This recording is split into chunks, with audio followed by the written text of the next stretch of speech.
Hello, everybody, and welcome to another edition of Movie Masters. I'm your host, Movie Master Mike. Today, we're going to talk about Star Wars Rebels: The Spark of Rebellion. Now, this came out a little while ago. I just got a chance to watch it just now, so I just finished it. So I'm here to talk about my thoughts on it. But first off, I want to say that about a year ago, I was talking to my brother, and I was saying, I wish the same guys, the same team, same animators, writers, directors, everything who did Star Wars: The Clone Wars would stick together and do another show. And I suggested something like Star Fox, that'd be cool. It's still kind of spacey and stuff, and then my dreams came true, and they announced Star Wars Rebels, the same team that made The Clone Wars. So I've been stoked for this show to come out. Out of all the shows that are coming out this fall, The Flash, Arrow coming back, eventually Agent Carter, Daredevil, all these shows that are about to come out, this is the one I was most excited for. I love Star Wars. It is the coolest thing in the world. I love it so much. It's my favorite thing ever. I have Star Wars shit fucking everywhere. So this show, I've been waiting for it to come out. Waiting, and it finally came out. They released... I don't have cable. My girlfriend and I we don't want to spend our money on cable, but so they finally released the first 3 episodes as like a movie, The Spark of Rebellion. So I went out and I got it, and I just watched it, and it's pretty good. It's pretty much everything I expected from this show. Pretty interesting characters. The group dynamic. The one character I don't like so far is the main character. I don't even remember his name. He just wasn't all that interesting. I hate his little slingshot on his arm. I think that's really stupid. But everyone else I think is really cool. The captain of the ship, the old Jedi. He's not really old, but he was a Jedi before the fall of the Jedi, and the grunt character. He's kind of cool. First he hates the kid, and then by the end he's like, "Oh, yeah, I guess we'll see you later, kid." He doesn't want to see him go. And the droid plays a little bit of a character. He wasn't in it for too much. I don't remember anybody's name. I should probably look these things up right now, but. The girl, she was wearing the Mandalorian helmet and armor. She was cool. I liked her. And then the pilot of the ship, she was one of those aliens, the Twi'leks with the two things coming off of her head from Return of the Jedi, the dancer for Jabba the Hutt. She was cool. I liked her. But the story was they come in, they're about to steal some stuff, we don't know why, and the kid was like, "Hey, I'm gonna steal this stuff too," and so they kind of get in each other's way, and they kind of adopt the kid and be like, "Well, you're in it for now, let's just get out of here." And so he goes with them to drop off the goods, and he thinks these guys are actually pretty good, I probably shouldn't have gotten in their way because they were stealing goods to give to a town of people on his home planet that General Moff Tarkin, or Grand Moff Tarkin, I'm sorry, took all their land, so they kind of formed their own little town called Tarkin Town. So they stole a bunch of goods and gave it to this town, so he feels oh, maybe these guys aren't so bad. Hera, she was the pilot, I believe. Kanan, he was the Jedi. Zeb is the brunt, or the Groot guy. Ezra, yeah, I didn't like him. Sabine, she was cool. She was the chick wearing the Mandalorian armor. I liked her. And I forget it doesn't say what the droid's name is on here, but so far it was a good 3 episodes. Where was I? Oh yeah, so he goes with them because now they got some intel that some Wookiees are being transferred to a prison camp, so they go there. It's a trap. Of course, like Star Wars tradition, it's a trap. And then the kid gets captured. Ezra gets captured, so they have a vote on if they should go back for him or not. They do. The kid escapes, and he'd stolen something from Kanan. It was this cube, and he ends up meditating, accidentally meditating, and opening it. It's the warning that Obi-Wan gave to the Jedi at the end of Episode 3 when he was at the temple, and he re-recorded that thing saying, "Hey, don't come back to the temple. Things are fucked up here."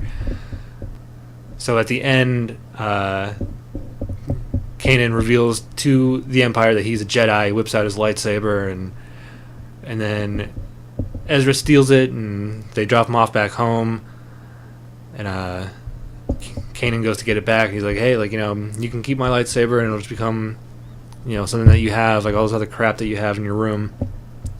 Like, or you can come with us, and I'll teach you how to be a Jedi, because you wouldn't have been able to open Obi-Wan's thing from the Codex unless you had, you know, Force powers. So he goes with them, and they fly off into the sunset or whatever, and that was the end of the Spark of Rebellion arc. At the end, the bad guy, Agent Callus, I think was his name, he contacts some guy. He looks super evil, so that was cool. So you're like, all right, this is going to be the bad guy for the show. Like, I think that was the problem with episodes 1, 2, and 3. There wasn't like a consistent bad guy. Like, Darth Maul died at the end of episode 1. Dooku was only in like episode 2 for like 5 minutes, and then he died at the beginning of 3, and then Grievous died, you know, midway through 3 after being introduced 20 minutes into 3. Like, it was just, there was no clear-cut bad guy. Like, that's what one of the many downfalls of episodes 1, 2, and 3 where it was like, who the fuck are we like rooting against? But so this what was his name? The Inquisitor is all they call him, played by Jason Isaacs. Yeah, that's what I'm talking about. Jason Isaacs is a fucking badass. But that's cool. I just found that out. That makes me happy. But so yeah, the Inquisitor, he seems pretty evil. He seems to be the guy that we are going to be rooting against. So other things I like, the animation, of course, is the same as the Clone Wars show, which I loved. I think it was very cool. If you watched like the first season or the movie, the Clone Wars movie, which was really just the first 3 episodes, just like Spark of Rebellion is, except it was actually theatrically released summer of 2008. But the animation back then, it was not so good, and then throughout the seasons it just got better and better and better, and so it just kind of picks up exactly where it left off. I liked in that show how they, especially watching all the special features on the Clone Wars show, they would talk about how, like, oh, we got this design from a Ralph McQuarrie drawing that he did in 1977, you know, for the original Star Wars movie, that they didn't really quite go with. They went with a different design for the movie. So we get to go back and look at all these awesome artwork from Ralph McQuarrie and other artists from those movies and episodes 1, 2, and 3, and reuse all these ideas that Lucas, you know, didn't put his stamp of approval on for the actual films, you know, but were still really good.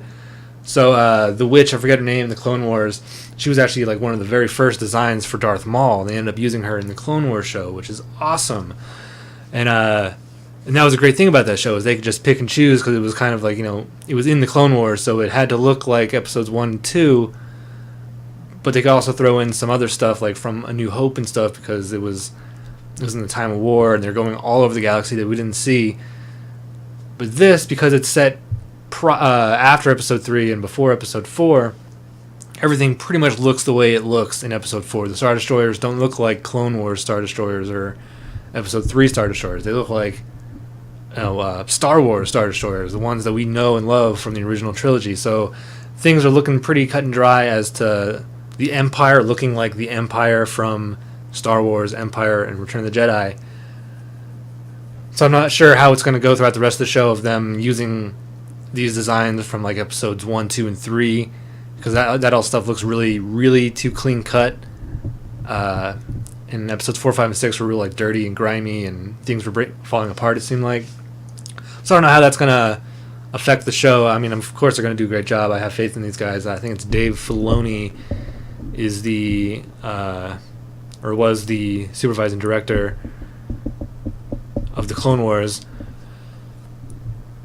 But so yeah, I have faith in them. They're going to do a great job. A lot of people I've talked to say that they hate him. They hate his ideas and everything, which I think is ridiculous. But yeah, he was the supervising director for Spark of Rebellion. So I really liked it. I thought it was a cool first 3 episode arc to get the ball rolling, and you know, hopefully the episodes after this are just as good. So I am super stoked. God damn, I'm fucking super stoked. I love Star Wars. It's back. It's better than ever. Episode 7's coming out next year or the year after. with a great director at the helm of that. So, I mean, Star Wars is back, and it's fucking awesome. I love it. So, as always, comment below. Let me know what you think. And as always, I'm your host, Movie Master Mike, and I'll see you next time.